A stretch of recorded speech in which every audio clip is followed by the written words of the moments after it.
ఓం నమో వెంకటేశాయ. పరాపరమతిహీన పరావర ఫలదాన గోవింద గోవింద.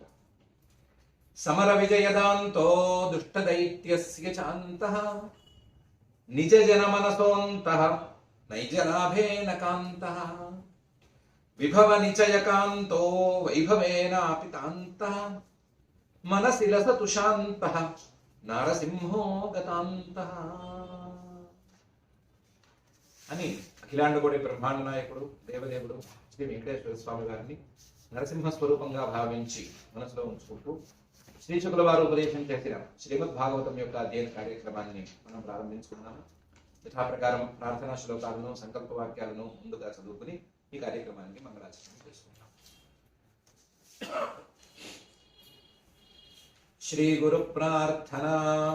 గురుర్బ్రహ్మా గురుర్విష్ణుః గురుర్దేవో మహేశ్వరః గురుః సాక్షాత్ పరం బ్రహ్మ తస్మై శ్రీ గురవే నమః.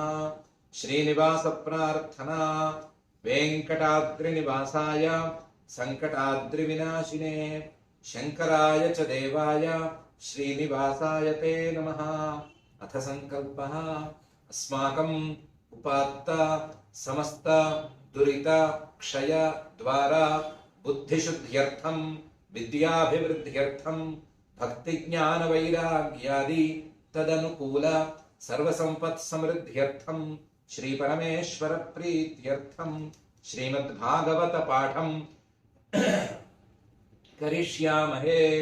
అస్య శ్రీమద్భాగవత స్తోత్ర మహామంత్రస్య నారద ఋషిః బృహతి ఛందః శ్రీకృష్ణః పరమాత్మా దేవతా బ్రహ్మ బీజం భక్తి శక్తి జ్ఞాన వైరాగ్యే కీలకం. అస్మాకం శ్రీమద్భగవత్ ప్రసాద సిద్ధ్యర్థే పాఠే వినియోగః. ధ్యానం నారాయణాఖ్య నరసింహరవాభిగుప్తం వ్యాస ప్రసూత శుకదేశిత భీతిలుప్తం ప్రహ్లాద నారద మిథో వచనైరసుప్తం దివ్యం వనం విశత భాగవతం ప్రసృప్తం.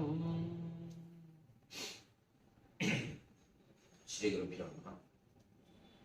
ప్రహ్లాదుడు తనకున్న నిత్యానిత్య వస్తు వివేకాన్ని, తనకున్న వైరాగ్యాన్ని స్వామి ముందు ఉంచాడు. ఆ నిత్యానిత్య వస్తు వివేకానికి వైరాగ్యానికి స్వామి యొక్క అనుగ్రహమే కారణం అని చెప్పాడు. ఆ అనుగ్రహానికి తార్కాణంగా తన శిరస్సు మీద స్వామి పెట్టినటువంటి పద్మకర ప్రసాద అనే తీరులో ఉండేటువంటి హస్తాన్ని చూపించాడు. నువ్వు నా మీద అనుగ్రహం చూపిస్తున్నావు, నా మీద నీవు చూపించిన అనుగ్రహాన్ని వేరెవరి మీద చూపించలేదు, అంతటి అనుగ్రహానికి నేను పాత్రనయ్యాను. కాబట్టి నాకున్న నిత్యానిత్య వస్తు వివేకం అనేది వాస్తవం, నాకున్న వైరాగ్యం అనేది నిజం, దాన్ని నీ ముందు ఉంచుకున్నాను అని చెప్పాడు. చెప్పి ఇవన్నీ నీలో ఏం విచిత్రాలు కావు, ఇదేమి నువ్వు ఇలా అనుగ్రహిస్తావని, నువ్వు అనుగ్రహిస్తే వైరాగ్యం కలుగుతుందని లేదా వివేకం కలుగుతుందని చెప్పుకోవటంలో ఏమీ చిత్రం లేదు. నీ గొప్పతనమే అంతటిది, సమత్వం అనేది నీ గొప్పతనము అని.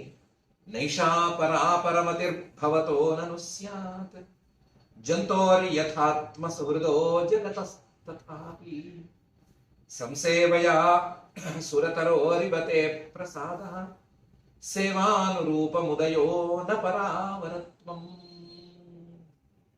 అనే శ్లోకంలో చెప్తున్నాడు. మధ్యలో మనం అనుకున్నటువంటి మాటను చెప్పాడు. సురతరోరివతే ప్రసాదః, నీ అనుగ్రహం కల్పవృక్షం లాంటి అనుగ్రహం.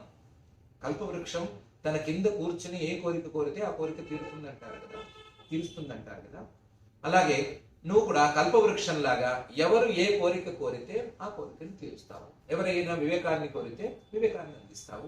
ఎవరైనా వైరాగ్యాన్ని నాకు ప్రసాదించు దేవా అంటే దోష దృష్టి వివేకం ఈ ద్వారా వైరాగ్యాన్ని అందిస్తావు. నీలో ఇలాంటి వైరాగ్య కారణత్వం లాంటివేమీ చిత్రాలు కావు. అయితే కొంతమందికి వైరాగ్యాన్ని ఇస్తున్నావు, కొంతమందికి ఏమో వాళ్ళు కోరిన కోరికలను తీరుస్తూ వాళ్ళకి రాగాలను పెంచుతున్నావు అని కొంత నీలో వైషమ్యం ఉంది అని కొంతమంది భ్రమపడతారు. కొంతమందిని గొప్పగా అనుకుని వారికేమో వైరాగ్యాన్ని ఇస్తున్నావు, కొంతమందిని వీళ్ళు తక్కువ వాళ్ళు, వీళ్ళు కోరికలు కోరతాలు, వీళ్ళకి ఈ కోరికలనే మనం ఇచ్చేద్దాము అనుకుని అపర బుద్ధితో వాళ్ళకి రాగాన్ని ప్రసాదిస్తున్నావు అని భ్రమపడుతూ ఉంటారు కొంతమంది. నైషా పరాపరమతి భవతో నమస్య. ఒకడు గొప్ప ఒకడు తక్కువ అనేటువంటి బుద్ధి నీకు మనసులో లేనే లేదు. నీ మనసులో ఎవరి గురించి వీరు గొప్ప అని కానీ వీరు తక్కువ అని కానీ లేనే లేదు. నీ భక్తులకే లేదు, నిన్ను తెలుసుకున్న వాళ్ళకే లేదు అంటే నీకు లేదు అని వేరే చెప్పనక్కర్లేదు. ఇది లోకంలో మిగతా వాళ్లకు ఉన్నటువంటి జ్ఞానం, లోకంలో మిగతా వాళ్లకు ఉన్నటువంటి అభిప్రాయం. ఏష అంటే లోకంలో ప్రసిద్ధం. మనకి ఇష్టమైన వాడైతే వాడికి ఎక్కువ ఫలితాన్ని ఇవ్వటం, మనకి ఇష్టం లేకపోతే వాడు ఎంత చేసినా సరే ఫలితాన్ని తగ్గించడం అనేది లోకరీతి. ఏదో సామెత కూడా ఉంది కదా, అయిన వారికి ఆకుల్లో కాని వారికి కంచాల్లో అని. అలా ఇష్టమైన వారికి ఎక్కువ ఫలితాలను ఇవ్వటం, ఇష్టం లేని వారికి తక్కువ ఫలితాలను ఇవ్వటం అనేది లోకరీతి. ఈ లోకరీతి ఏష పరాపరమతి, ఒకరు గొప్ప ఒకరు తక్కువ అనేటువంటి అభిప్రాయం తవ నస్య నీకు లేనే లేదు. జంతోర్యథ మిగతా మానవులకైతే ఉంది. మిగతా మానవులందరూ కూడా ప్రాకృత మానవులు, ఏదో ప్రకృతి చెప్పినట్లుగా నడుచుకునేటువంటి మానవులందరికీ కూడా ఇది ఉంది, కానీ నీకు మాత్రం లేదు. ఎందుకంటే ఆత్మ సుహృద జగత, నీవు జీవులందరికీ కూడా సుహృత్తువి. జీవులందరికీ కూడా ఎంతమంది ఈ సృష్టిలో జీవులున్నా సరే వారందరికీ కూడా ప్రత్యుపకారాపేక్ష లేనటువంటి ఉపకారం చేసే స్నేహితుడివి. అందరికీ సమానమైన స్నేహితుడివి. అందరికీ జీవులకి ఏం కర్మ? జగత మిగతా సృష్టిలో ఉండేటువంటి జడ పదార్థాలకు కూడా నీ స్నేహితుడివే. ఆ జడ పదార్థాల్లో ఏ పదార్థం పట్ల నీకు ఔదాసీన్యం లేదు, ఏ పదార్థం పట్ల ఇష్టం లేదు, ఏ పదార్థం పట్ల ద్వేషం లేదు. అందరికీ సమానంగా ఉండేవాడివి, అన్ని వస్తువులకి సమానంగా ఉండేటువంటి వాడివి. కాబట్టి ఆత్మ సుహృద జగత సుహృద తవ ఏషా పరాపరమతి నైవ స్యాత్. ఒకరు ఎక్కువ ఒకరు తక్కువ, ఒకరికి ఎక్కువ ఇవ్వాలి ఒకరికి తక్కువ ఇవ్వాలి అనేటువంటి అభిప్రాయం నీకు లేనే లేదు. తథాపి అలా ఉన్నా సరే, నువ్వు అందరికీ సమానంగా ఉన్నా సరే, సంసేవయ ప్రసాద, నిన్ను సేవించుకునేవారు ఏ అభిప్రాయంతో సేవిస్తున్నారు, ఎంత మాత్రంతో సేవిస్తున్నారు, ఎంత తెలుసుకుని సేవిస్తున్నారు, ఎంత భక్తితో, ఎంత శ్రద్ధతో, ఎంత ద్రవ్యాలతో, ఎంత విశేషాలతో సేవిస్తున్నారు అనే దాన్ని బట్టి ప్రసాద నీ అనుగ్రహం అనేది వస్తుంది. ఎలా? సురతరువు ఇవ, కల్పవృక్షమే అయినా, కల్పవృక్షం కింద కూర్చుని కోరిన కోరిక తీర్చేదే అయినా, కోరిక తీర్చేదే అయినా కల్పవృక్షం కింద కూర్చున్నవాడు ఏ కోరికతో కూర్చున్నాడు, ఏ కోరిక కోరుతున్నాడు, ఏం ఆలోచించి కోరుతున్నాడు అనే దాన్ని బట్టి కదా అది అనుగ్రహం ఇవ్వాలి. లేదా కల్పతరువు అనేదైనా సరే ఏమి నీరు పోస్తున్నాడు, ఏమి ఎరువు వేస్తున్నాడు, ఎలా పెంచుతున్నాడు, ఎంత శ్రద్ధగా పెంచుతున్నాడు, ఏమైనా చీడ పురుగు పడితే ఎలా దాని నుంచి కాపాడుతున్నాడు, ఇలాంటి వాటిని చూసుకునే కదా ఆ కల్పవృక్షం అనేది ఏదో ఒక ఫలితాన్ని ఇచ్చేది, ఏదో ఒక పండునిచ్చేది. అలాగే నువ్వు కూడా చేసే వారి యొక్క భక్తి శ్రద్ధలను అనుసరించి ఆ చేసేటువంటి కర్మలకో, ఉపాసనలకో, ధ్యానాలకో ఫలితాలను ఇస్తున్నావు, నీ అనుగ్రహాన్ని అందిస్తున్నావు. సంసేవయ సురతరోరివ తే ప్రసాద. దీన్ని బట్టి ఏం తెలుస్తోందంటే సేవానురూపం ఉదయ, వారు చేసుకుంటున్నటువంటి సేవలకు తగ్గట్లుగా ఉదయ ఫలోదయం అనేది ఉంటుంది.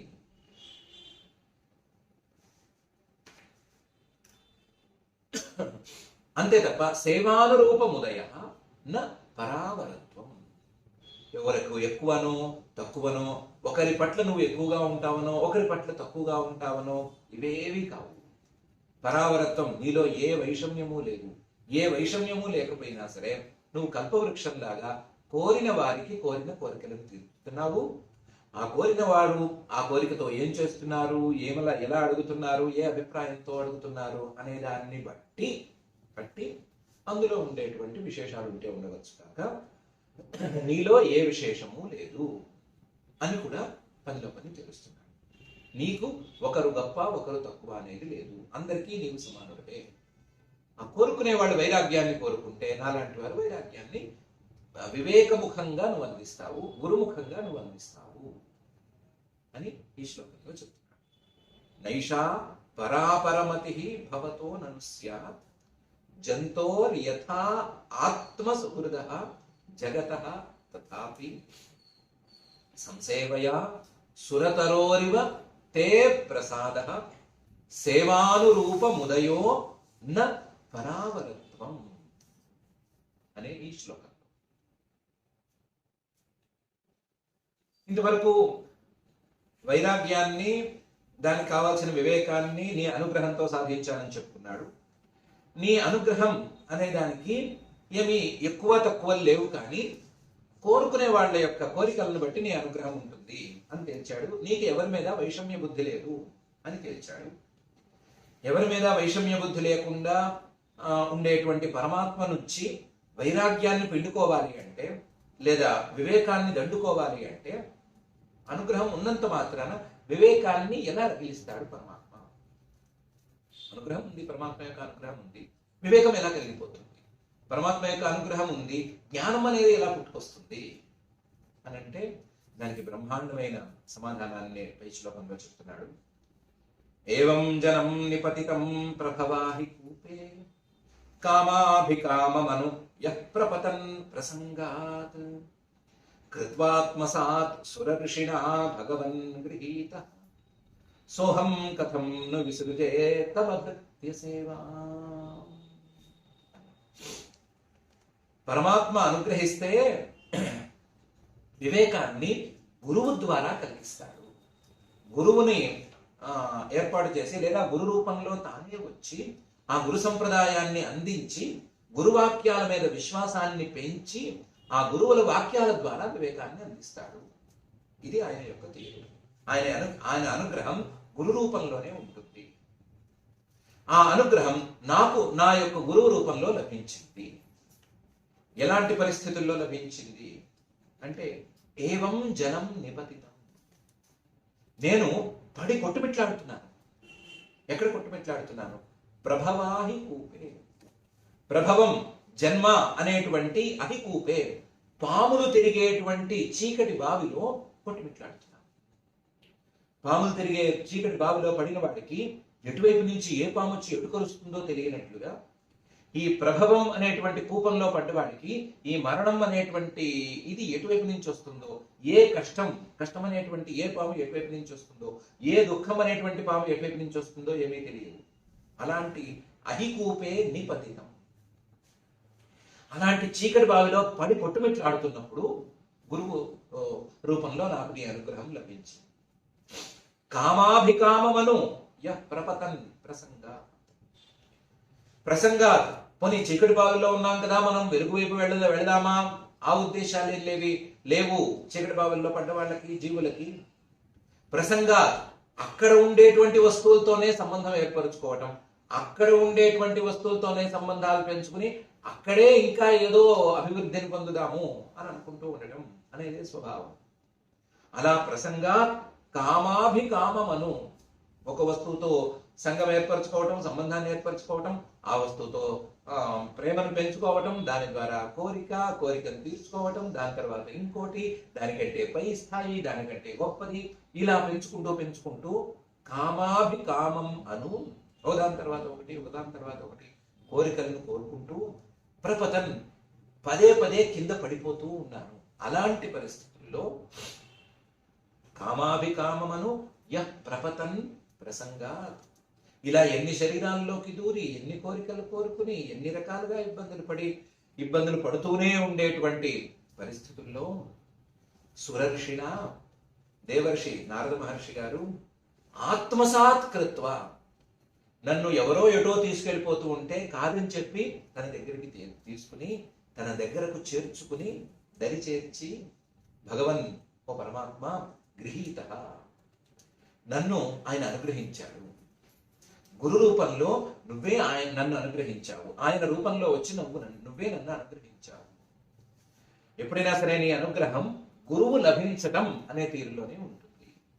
గురువు లభించి ఆ గురువు ఉపదేశం చేస్తే, ఆ ఉపదేశం అర్థమయ్యి, ఆ ఉపదేశం ద్వారా వివేకం కలిగి, ఆ వివేకం ద్వారా వైరాగ్యం కలగటం అనే తీరులోనే నీ అత్యుత్తమమైన అనుగ్రహం అనేది ఉంటుంది. అది నాకు లభించింది. కృత్వా ఆత్మసాత్ సురఋషిణా భగవన్ గృహీత. అలాంటి వాడికి నేను చాలా ఇబ్బందులు పడ్డాను అని తెలుసుకున్న తర్వాత నీ అనుగ్రహంతో గురువుని సంపాదించుకుని ఆ గురువు ఉపదేశం చేస్తే ఆయన అనుగ్రహంతో వివేకాన్ని పెంచుకున్న వాడికి నేను సోహం కథన్ను విసృజే, ఎలా వదిలిపెడతానయ్యా? తవ భృత్య సేవ, నీ భృత్యుల్ని సేవించుకునే, నీ భృత్యుడైనటువంటి మా గురువు గారు నారద మహర్షి గారు ఇలాంటి వాళ్ళని సేవించుకునేటువంటి అవకాశాన్ని ఎలా విడిచిపెడతానయ్యా? అందుకని నీ భృత్యులు వీళ్లతో ఇంతకు ముందే చెప్తున్నట్లుగా పదయుగాలయ హంస సంగ అనే తీరులో వాళ్ళతోనే కలిసి ఉంటాను. నిజ భృత్య పార్శ్వం, నీ భృత్యులు ఉండేటువంటి దరికి నన్ను కూడా చేర్చుకుంటే నేను వాళ్ళతో కలిసి వాళ్ళ మాటలే వింటూ ఇంకా ఇంకా నీ తత్వాన్ని తెలుసుకుంటూ నీలో కలిసిపోవటానికి నేను ప్రయత్నం చేసుకుంటాను అని ప్రహ్లాదుడు చాలా చక్కగా చెప్పాడు. ఏవం జనం నిపతితం ప్రభవాహి కూపే కృత్వాత్మసాత్ కామాభికామమను యః ప్రపతన్ ప్రసంగాత్ కృత్వాత్మసాత్ సురఋషిణా భగవన్ గృహీత.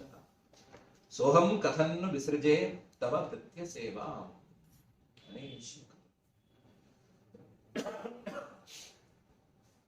ఎక్కడ పొల్లు పోకుండా చెప్తున్నాడు, వరుస చెప్తున్నాడు, వినే వాళ్ళకి వరుస అర్థమయ్యేటట్లు చెప్తున్నాడు, తనకు వరుస అర్థమైంది అని తెలిసేటట్లు చెప్తున్నాడు. మొదలు పరమేశ్వరుడి యొక్క అనుగ్రహం, ఆ అనుగ్రహంతో గురులాభం, గురులాభంతో గురువాక్యం, ఆ గురువాక్యం మీద విశ్వాసంతో దాని అర్థం తెలుసుకోవటం, అర్థం తెలుసుకోవటం ద్వారా వివేకాన్ని సాధించటం, వివేకం ద్వారా వైరాగ్యాన్ని సాధించటం, ఆ వైరాగ్యం ద్వారా భక్తిని దృఢపరుచుకోవటం, భక్తిని దృఢపరుచుకుని ఈ వైరాగ్యంతో మిగతా పదార్థాలన్నిటినీ తోసిరాదని పరమాత్మ మీదే మనసును ఉంచుకోవటం అనే తీరులో సాధన సాగుతుంది. ఈ సాధనలో ప్రతి దశలోనూ కావలసినటువంటి అనుగ్రహాన్ని నువ్వు నాకు చేశావు అని వరసని చక్కగా చెప్పాడు. చెప్పి అసలు మా గురువు గారు నువ్వు మీ ఇద్దరికి సంబంధం ఉంది అనడానికి నా దగ్గర ఒక ప్రమాణం ఉందయ్యా అని చెప్తున్నాడు. మా గురువు గారు నీ గురించే చెప్పారు, మా గురువు గారు నీకు చాలా ప్రియుడు అని చెప్పుకోవటానికి నాకు సాక్ష్యం ఉంది. ఇలా మత్ప్రాణరక్షణమనంత పితుర్వధశ్చ మన్యే స్వభృత్య ఋషివాక్యమృతం విధాతుం ఖడ్గం ప్రగృహ్య యదవోచద సద్విధిత్సు త్వమీశ్వరో మదపరోవతుకం హరామి అనే తీరులో ఉంది. మత్ ప్రాణరక్షణం, నా ప్రాణాలని ఎలాంటి సందర్భాల్లో రక్షించావో లెక్కలేదు. మహావిషపాములతో నన్ను కనిపించారు, నాకేం కాలేదు. పెద్ద పెద్ద ఆయుధాలతో నరకాలను చూశారు, ఏమీ కాలేదు. కొండల మీద నుంచి తోసేశారు, కాలేదు. పెద్ద పెద్ద బండరాలు తీసుకొచ్చి నా నెత్తి మీద వేశారు, ఏమీ కాలేదు. మత్ ప్రాణరక్షణ, నా ప్రాణాలకి ఏ హాని జరగలేదు. అనంత, ఏ అంతము లేనటువంటి ఓ పరమాత్మ, నా ప్రాణాలు తీద్దామనుకున్న నా తండ్రినే నువ్వు సంహరించి పెట్టేశావు. పితుర్వధశ్చ, ఈ రెండు చేశావు. నా ప్రాణాలను తీయడానికి ఎవరైనా పూనుకుంటే వాళ్ళ ప్రాణాలు తీయడానికి కూడా నువ్వు వెనకాడలేదు. నా ప్రాణాలను సంరక్షించడం మాత్రమే కాదు, నా ప్రాణాలకి ఇంకా హాని తలపెట్టాల్సిందే అని కూర్చుంటే వాడి ప్రాణాలైనా తీసేసావు, కానీ నా ప్రాణాలకు మాత్రం హానిని తలపెట్టనివ్వలేదు. ఇది నా మీద అనుగ్రహంతో నువ్వు చేశావు అనే దానికంటే కూడా మన్యే స్వభృత్య ఋషివాక్యం ఋతం విధాతు, నీ భృత్యుడు మా గురువు గారు నారద మహర్షి గారు ఉన్నారు కదా, ఆయన మాటని సత్యం చేయటం కోసం, ఆయన మాటను నిజం చేయటం కోసం చేశావు అనే నేను అనుకుంటున్నాను. నా మీద అనుగ్రహం తర్వాత మాట, నీ అసలు శిష్యుడు, నీ అసలు భృత్యుడు, నీ అసలు భక్తుడు నారద మహర్షి గారు ఆయన మాటను నిజం చేయటం కోసమే చేశావు అని అనుకుంటున్నాను. ఆయన్ని మా తల్లి గారు చాలా సేవ చేసుకుంది, ఆయనకి బాగా సేవ చేసింది. ఆ సేవకి ఆయన సంతోషపడిపోయి, నీకేం భయం లేదమ్మా, నీ గర్భాన్ని రక్షించే పూచి నాది అని చెప్పేశాడు. ఈ విషయం ఇంతకు ముందే ఒకసారి వచ్చింది. ఋషిం పర్యచరత్తత్ర భక్త్యా పరమయా సతి అంతర్వత్ని స్వగర్భస్య క్షేమాయ ఇచ్ఛా ప్రసూతయే ఋషి కారుణికస్తస్యాః ప్రసాదం ప్రాదాదభయం ఈశ్వరః అని ఇంతకు ముందే వచ్చేసింది. మహాకారుణుడి తేరినటువంటి ఆ నారద మహర్షి గారు కరుణతో మా తల్లిగారు చేసిన సేవలకు సంతోషించి నీ గర్భాన్ని రక్షించే పూచి నాది అని అభయం ఇచ్చాడు. ఆయన ఈశ్వర సమర్థుడే, కానీ ప్రతి సందర్భంలోనూ ఆయన వచ్చి ఆవిని అడ్డం పెట్టుకోలేడు కదా. ఆయన వచ్చి చేతులు కాళ్ళు అడ్డం పెట్టి రాక్షసుడిని బతిమాలి బామాలి చేయడు కదా, చేయలేడు కూడా కదా. బాబు నేను ఇతనికి అభయం ఇచ్చాను, వీళ్ళ తల్లిగారికి మాట ఇచ్చాను, మీరేం చేయబాకండి అని అనలేడు కదా. అందువల్ల ఆయన మాటని నిజం చేయటం కోసం ఆయన ప్రతి సందర్భంలోనూ రాలేడు కాబట్టి నువ్వు ఆయన బదులు వచ్చి ప్రతి సందర్భంలోనూ నన్ను కాపాడావు.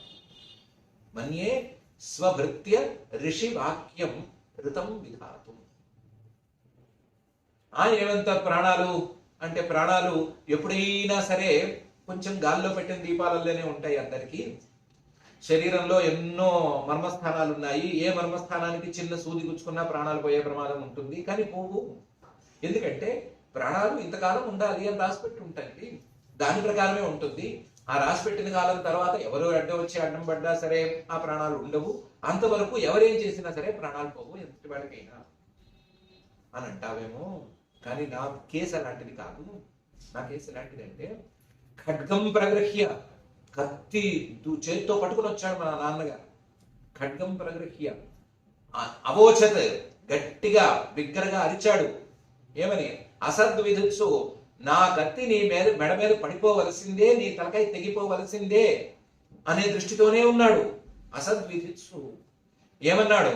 త్వామీశ్వర మద పరోవతు, నాకంటే భిన్నంగా ఈశ్వరుడు అనేవాడు ఉంటే, నేను హిరణ్యకశిపుని చెప్తున్నాను, నేను హిరణ్యకశిపునే ఈశ్వరుణ్ణి, నాకంటే భిన్నంగా ఈశ్వరుడు అనేవాడు ఉంటే మదపర ఈశ్వర త్వాం రక్షతు అవతు, నేను కాపాడని, ఇదో నా చేతిలో ఉండేటువంటి ఈ ఖడ్గంతో కం హరామి, నీ శిరస్సును ఖండించేసేస్తున్నాను, నీ తలకాయ తీసేస్తున్నాను.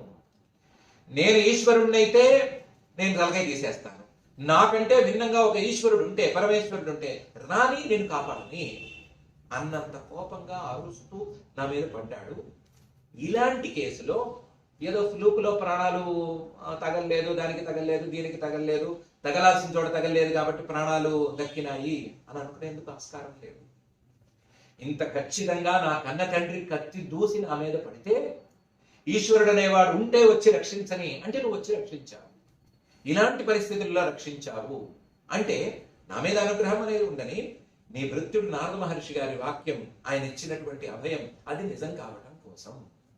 కాబట్టి మా గురువు గారు నీకు సంబంధించిన వాడే, మా గురువు గారికి నీకు సంబంధం ఉంది అనడానికి నాకు ఇదే సాక్ష్యం ఉంది. మా గురువు గారికి నీకు సంబంధం ఉంది అనడానికి సాక్ష్యం ఉంది కాబట్టి మా గురువు గారు నీ గురించి చెప్పిందంతా నిజం అని దీన్ని బట్టి తేలిపోతుంది. ఆ నిజాన్నే నేను అర్థం చేసుకున్నాను, దాన్ని బట్టే నేను వివేకాన్ని, దాన్ని బట్టే నేను వైరాగ్యాన్ని పొందాను అని తేల్చాడు. మత్ప్రాణరక్షణం అనంత పితుర్వధశ్చ మన్యే స్వభృత్య ఋషి వాక్యం ఋతం విధాతు. ఖడ్గం ప్రగృహ్య యదవోచత్ అసత్ విధిత్సు త్వాం ఈశ్వరః మదపరః అవతు కం హరామి అనే శ్లోకం. బానే ఉంది.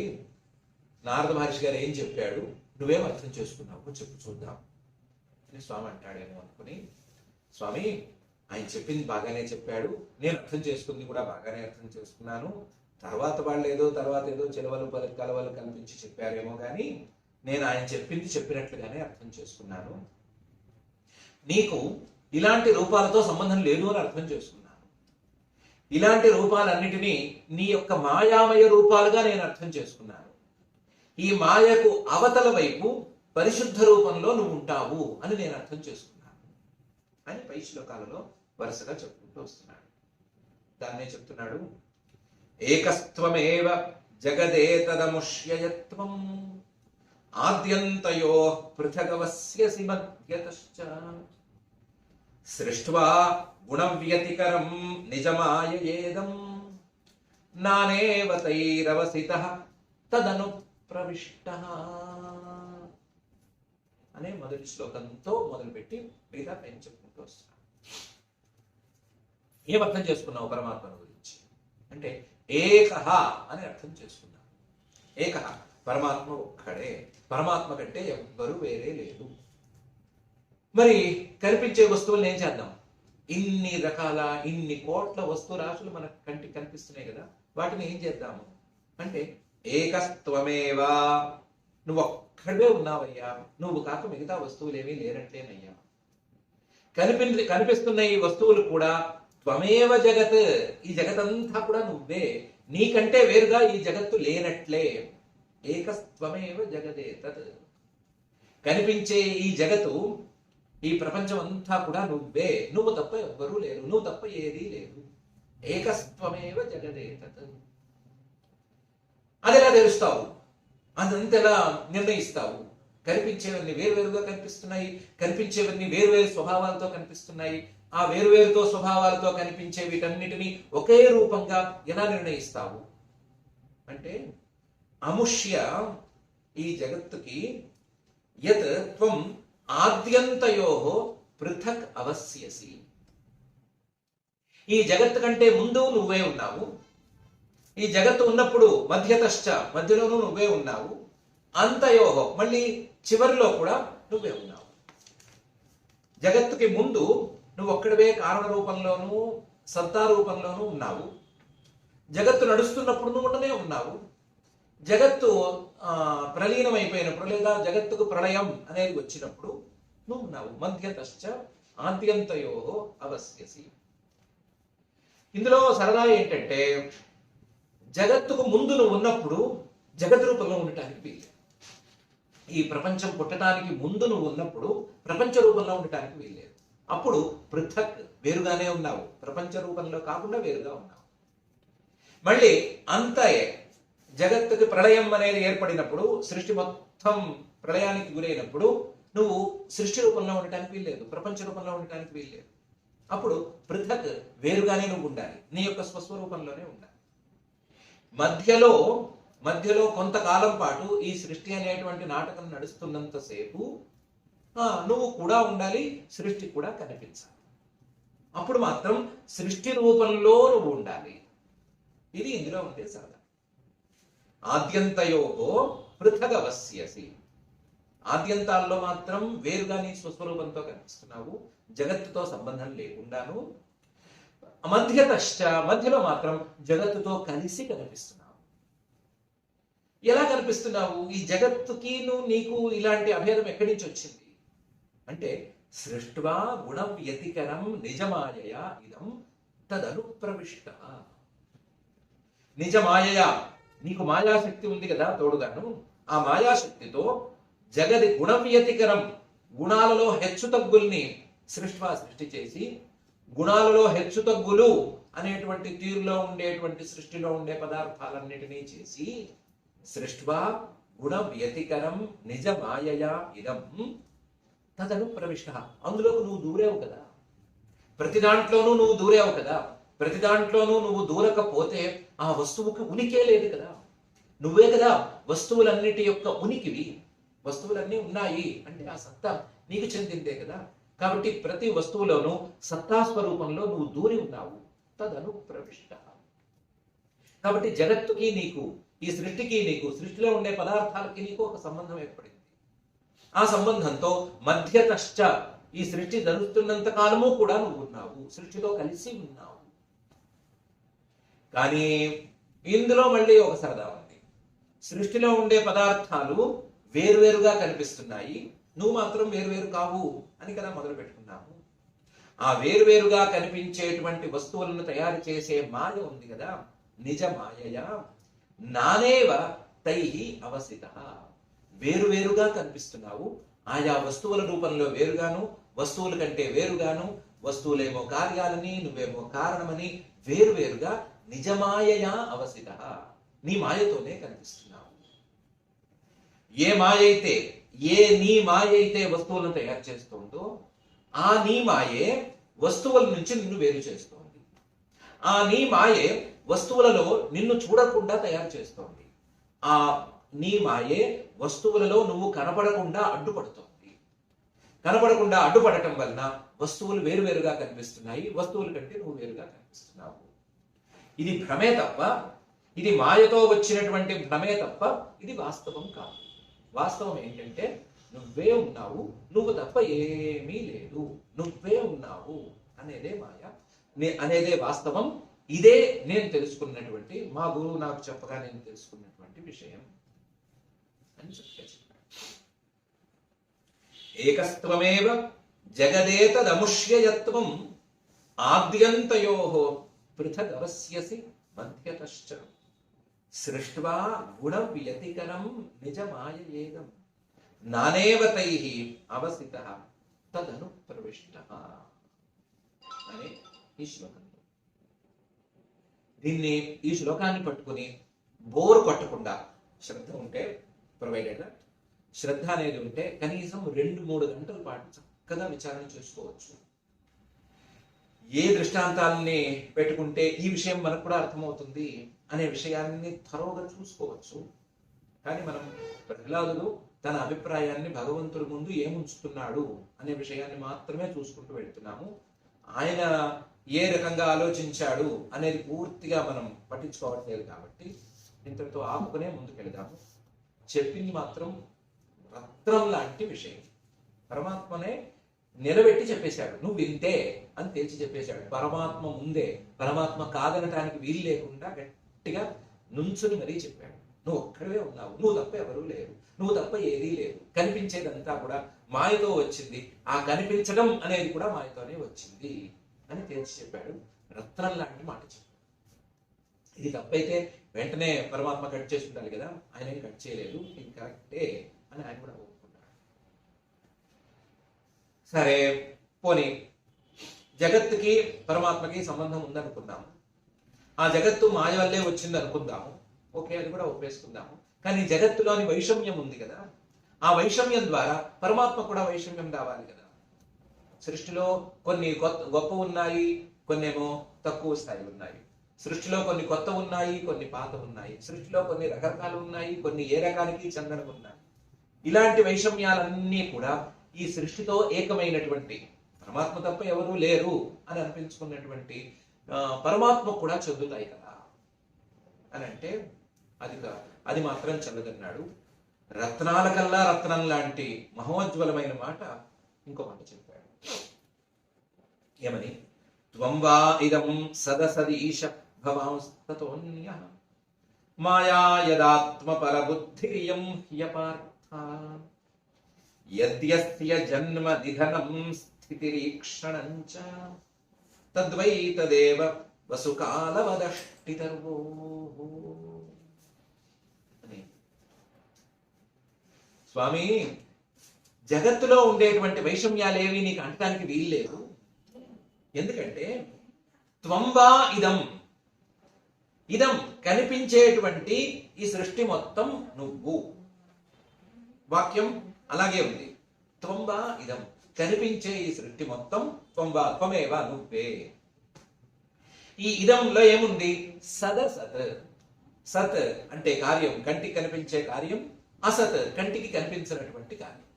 మొత్తం కార్య కారణ రూపంలో, సాధ్య సాధన రూపంలో ఇదం, ఈ ప్రపంచమంతా ఉంది. ఏ వస్తువును తీసుకున్నా అది దేనికో ఒకదానికి కారణమైన అవ్వాలి, దేనికో ఒకదానికి కార్యమైన అవ్వాలి. కార్యం కారణం, సాధ్యం సాధనం, కానీ ప్రపంచంలోని వస్తువు లేదు. ఆ సాధ్య సాధన రూపంలో ఉండేటువంటి ప్రపంచంలో ఉన్న వస్తువులన్నీ కూడా త్వంవా ఇదం, నువ్వే. కానీ భవాన్ తతః అన్యః, నువ్వు జగత్తు కాదు. జగత్తు నువ్వే కానీ నువ్వు జగత్తు కాదు. జగత్తులో కనిపించేటువంటి ఈ వస్తువులన్నీ నువ్వే కానీ ఈ వస్తువులే నువ్వు కాదు. వస్తువుల కంటే భిన్నంగా ఈ వస్తువులు పుట్టక ముందు, వస్తువులు లయం చెందిన తర్వాత కూడా నువ్వు ఉన్నావు కదా. కాబట్టి కనిపించే వస్తువులన్నీ నువ్వే, కానీ నువ్వు వస్తువులు కాదు. కుండ, ప్రమిద, ఇదో ముంత, పాన ఇవన్నీ కూడా మట్టితో చేసినవి కాబట్టి మట్టి. కానీ మట్టి అంటే ముంత కాదు. ముంత అంటే మట్టి ముంత, లేదా మట్టి ప్రమిద, మట్టి పాన, ఇంకోటి ఏదో, అన్ని మట్టి మట్టి అని అనుకోవడమే తప్ప మట్టి ముంత కాదు. ఎందుకంటే ఈ ముంత కంటే భిన్నంగా కూడా మట్టి అనేది కనిపిస్తుంది. మట్టి అనే కారణం అనేది ఉంది కదా. అలాగే త్వంవా ఇదం సదసతీః భవాంస్తతోన్యః, ఎందుకు అంటే నువ్వు ఆద్యంతయోహో, ముందో వెనక కూడా ఉన్నావు కాబట్టి నువ్వు దానికంటే భిన్నమైన వాడివి. కార్యకారణ భావంలో ఇదే న్యాయం. కార్యం కారణ స్వరూపం, కానీ కారణం మాత్రం కార్యస్వరూపం కాదు. కారణం కార్యం కంటే భిన్నంగా ఉంటుంది అనేదే కార్యకారణ భావం న్యాయం. రెండూ ఒకటే అయిపోతే ఈ కార్యకారణ భావం కూడా రావడానికి వీల్లేదు అని శాస్త్రజ్ఞులు అంటారు. ఎక్కువ శాస్త్రపు లోతుల్లోకి పోవద్దు అనుకున్నా సరే కార్యకారణ భావాల్లో కార్యం అనేది కారణ స్వరూపమే గాని కారణం అనేది కార్యస్వరూపం కాదు అనే నియమం ఉంది కదా.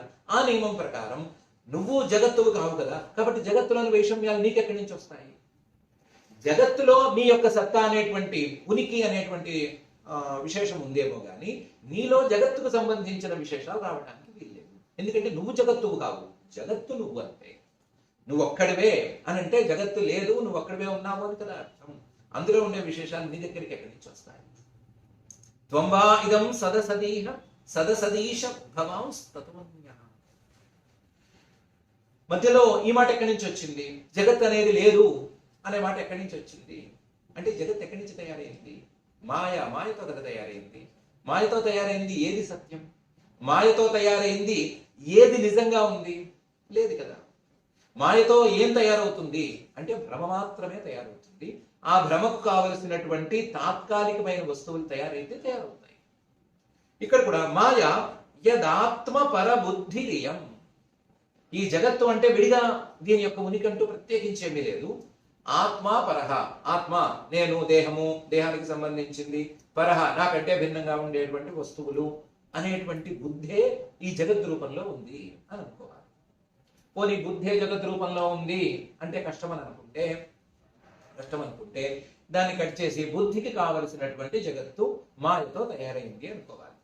మాయతో తయారైనటువంటి బుద్ధి గనక భ్రమ రూపంలో ఉంటే మాయతో తయారైన వస్తువు ఏ రూపంలో ఉండాలి? సత్యంగా ఉండాలా? నిజంగా ఉండాలా? ఉండటానికి వీల్లేదు కదా.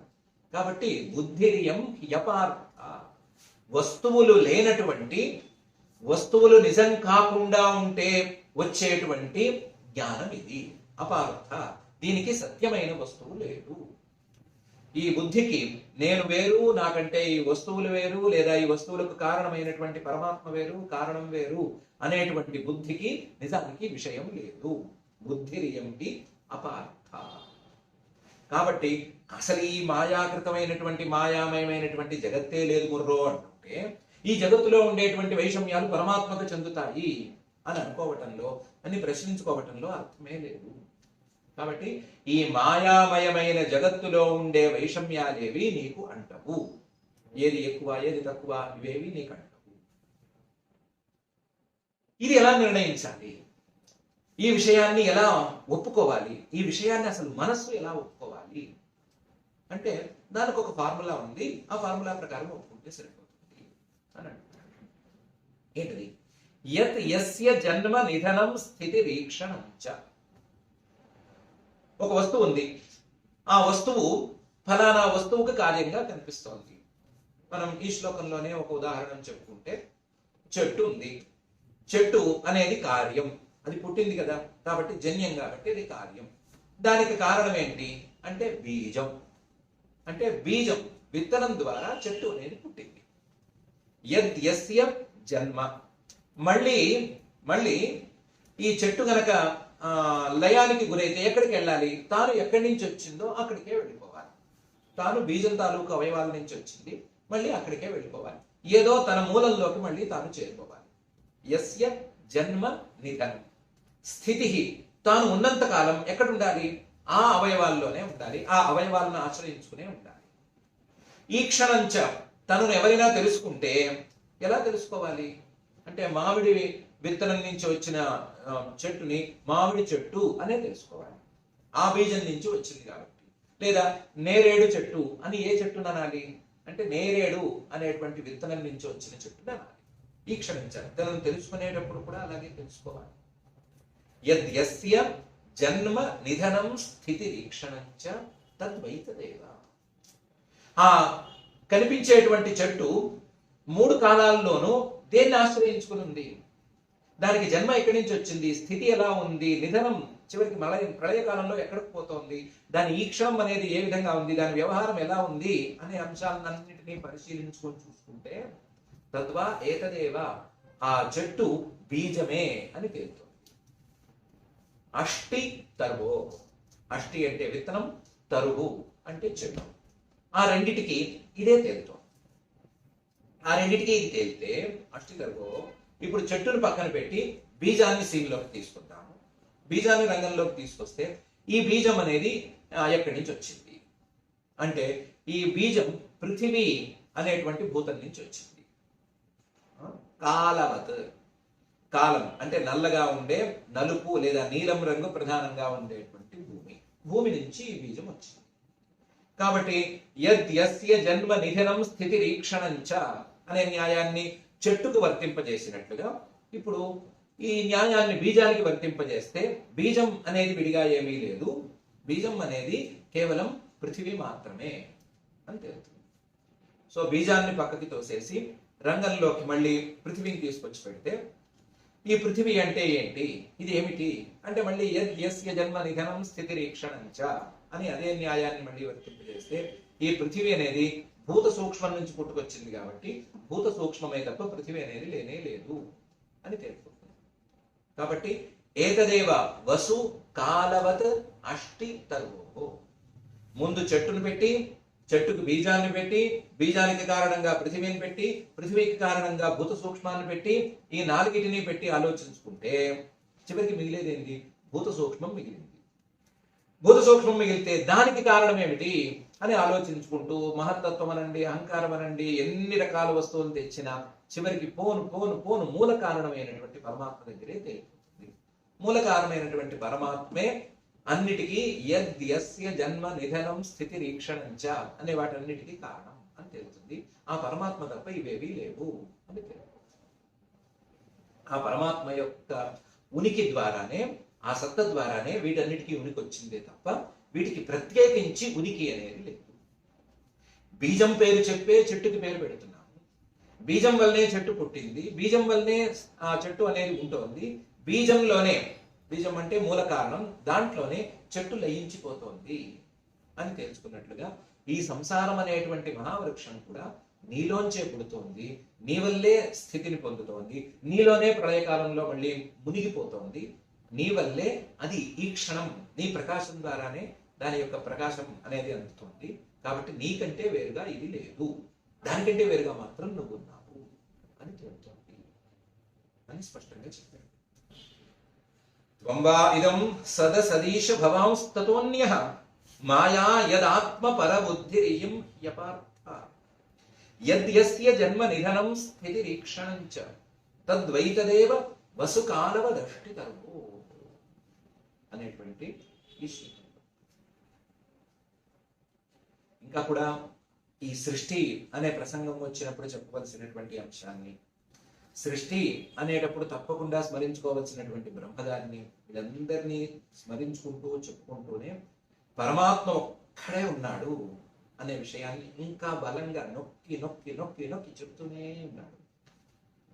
ఎంత బలంగా నొక్కి చెప్తున్నాడు అంటే, మా గురువు గారు నాకు చెప్పింది ఇదే, మా గురువు గారి మాట మీద నాకు ఉన్న విశ్వాసం ఇదే, దానికి నీ అనుగ్రహం అనేది ఇంతే బలంగా ఉంది. అంత స్థిరంగా అంత నొక్కి చక్కగా చెప్తున్నాడు. ఏమని చెప్తున్నాడు, నువ్వు ఒక్కడివే ఉన్నావు కాదని ఆయన మాత్రం ఎలా అంటాడు, ఆయన తప్ప ఎవరున్నారు? నిజాన్ని కాదనే అభిప్రాయం ఆయనకు మాత్రం ఎక్కడి నుంచి ఉంది?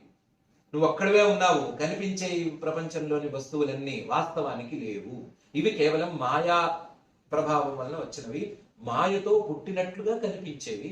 అసలు పుట్టినట్లుగా అనే పదం తీసేస్తే మాయతో కనిపించేవి. అవి ఉన్నా ఒకటే లేకపోయినా ఒకటే, వాటిని ఉన్నాయి అని చెప్పుకుని సాధించుకునేది ఏమీ ఉంది. ఎవరైనా కనిపించే ప్రపంచం సత్యం అని నొక్కి చెప్పొచ్చు, లేదా సత్యం కాదు ఇది మిథ్య అని చెప్పేవాళ్ళని వెక్కిరిస్తే వెక్కిరించవచ్చు. కానీ సత్యం అని ఈ ప్రపంచంలోని వస్తువులను చెప్పి ఎవరు మాత్రం ఏం బాపుకుంటారు? ఇవి సత్యమైనా సరే వీటిని ఏమైనా పట్టుకుని వెళ్లాడేందుకు అవకాశం ఉందా? ఇవి సత్యమైనా సరే వీటినే పట్టుకోవాలి, పరమాత్మను పట్టుకోక్కర్లేదు అని చెప్పుకునే అవకాశం ఎవరికైనా ఉందా? ఎవరికీ లేదు. ఇది సత్యమైనా ఇంకొకటైనా సరే వీటి ద్వారా అపకారమే తప్ప ఉపకారం లేదు అని అందరూ ఒప్పుకోవాల్సిందే కదా. అలాంటప్పుడు వీటిని సత్యం అని చెప్పి మాత్రం ఏం ఉపయోగం? అందులోనూ మాయ ద్వారా వచ్చినటువంటి వీటికి ఉనికిని సాధించి మనం ఏం చేస్తాము? కాబట్టి ఇవేవి నిజానికి సత్యమైన వస్తువులు కావు. ఇవి మాయాకృతాలు. ఇవి కేవలం భ్రమలకు పనికొచ్చేటువంటి విషయాలు. వాస్తవమైనటువంటి తత్వం పరమాత్మ తత్వం మాత్రమే అనే విషయాన్ని గట్టిగా, చాలా గట్టిగా నొక్కి ప్రహ్లాదుడు పరమాత్మకే చెప్తున్నాడు. ఆ చెప్పిన విషయాన్ని పరమాత్మ చక్కగా ఒప్పుకున్నట్లే. ఎందుకంటే తర్వాత కూడా కాదనలేదు. నన్ను ఒక్కడనే అంటావేంటయా, ఇంతమంది ఉన్నారు, ఇన్ని రకాల వస్తువులు ఉన్నాయి, నువ్వు సరిగ్గా అర్థం చేసుకోలేదు, మీ గురుగారు నీకు సరిగ్గా చెప్పలేదు అనే మాట ఆయన ఏమనలేదు. ఆయన కూడా ఒప్పుకున్నాడు. చాలా చక్కగా చెప్పావని అన్నాడు. నీ స్తుతి కనుక ఎవరైనా పారాయణ చేసుకుంటే, లేదా నీ స్తుతి కనుక ఎవరైనా చదువుకుంటే వాళ్ళకి కూడా నేను మంచి చేస్తాను అని అన్నాడు. కాబట్టి ఈ విషయం నిజం. ఇది సంప్రదాయ సిద్ధం, గురు సంప్రదాయ సిద్ధం. ఆ గురు సంప్రదాయమైన సిద్ధమైనటువంటి విషయాన్ని పరమాత్మ ముందు ప్రహ్లాదుడు ఉంచుతున్నాడు. మనం ఈ సంప్రదాయ సిద్ధమైనటువంటి విషయానికి, గురు సంప్రదాయ సిద్ధమైనటువంటి విషయానికి ఇంకా అలవాటు పడవలసిన అవసరం అయితే ఉంది. అలవాటు అనేది ఇక్కడ సరి అయిన పదం. మనకున్న అలవాటు ఈ ప్రపంచమంతా వేరుగా ఉంది, ప్రపంచమంతా సత్యంగా ఉంది అనే తీరులోనే సాగుతోంది. ఆ అలవాటు మనకి ఎక్కువైపోయింది కాబట్టి ఆ అలవాటులో పడ్డ మనకి ఈ మాటలు అంతగా పోవచ్చు. రుచించకపోయినంత మాత్రాన ఇదేమి సత్యం కాదు అని మాత్రం అనుకోనక్కర్లేదు. రుచించకపోవటానికి మనకున్నటువంటి అలవాట్లు కారణం. కాబట్టి మనం ఆ అలవాటును కొంచెంగా మార్చుకుని, మనకు రుచి కలగకపోతే రుచి మనం పెంచుకోవడానికి వేరే దారి చూసుకుని సరిగ్గా కనుక ఆలోచిస్తే, ఈ వాక్యాలకే ఉపనిషద్ వాక్యాలను జోడించుకుని, ఈ వాక్యాలకే సరియైన లాజిక్ని మనం జోడించుకుని చూసుకుంటే ఇది సత్యం అనే మాట చక్కగా తేలుతుంది.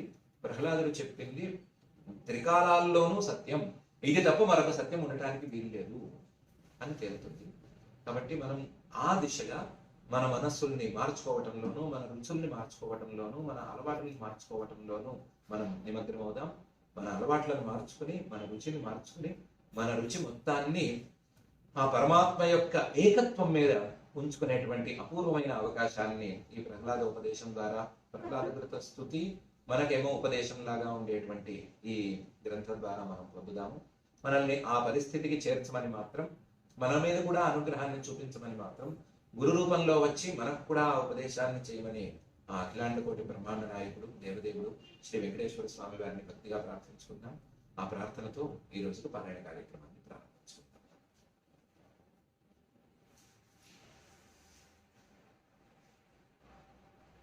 అథ శ్రీమద్భాగవతే పారమహంస్యాం సంహితాయాం సప్తమస్కంధే నవమాధ్యాయే శ్లోకాః.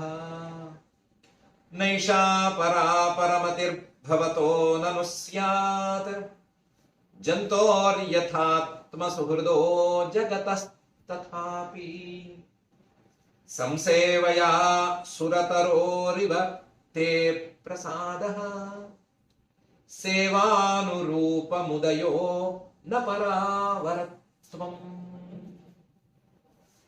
ఏవం జనం నిపతితం ప్రభవాహి కూపే